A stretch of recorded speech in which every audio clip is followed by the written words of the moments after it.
So my Cossack Glides is basically just principled off of a Cossack squat, but instead of going up and then into the next one, I'm prioritizing settling in as deep as I can. I've lost my heel here a little bit. I'm totally fine with that in this circumstance, and I'm trying to keep my hips as low as possible and scoot through onto the other side.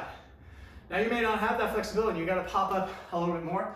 That's totally fine as long as you are in control and you're trying to create like a horizontal path across as opposed to like a big bowing up. If you're very flexible, I'm going to kind of break my form here a little bit just to show you, and you could scoot your hips super low. Even better still, that would be the goal. My hips aren't quite that flexible.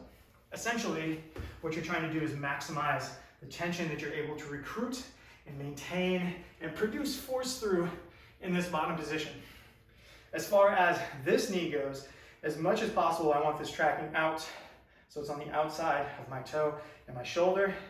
This, and I'm being very cautious here, this is a sign of lack of hip mobility, and we don't want to force it and get to here. This can get really sketchy on the knee, okay?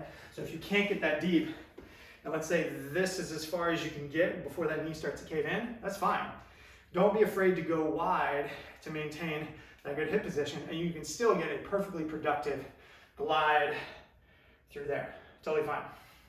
In general, do the best you can to maintain your balance as you go back and forth, some level of lowness, and then maintaining your ordinary squat mechanics, which is your knees tracking out. It just so happens that one of those feet is way out to the side, okay? All those things put together, you're gonna get tons of activity and opening through the hips. Lots of good stuff there for the legs.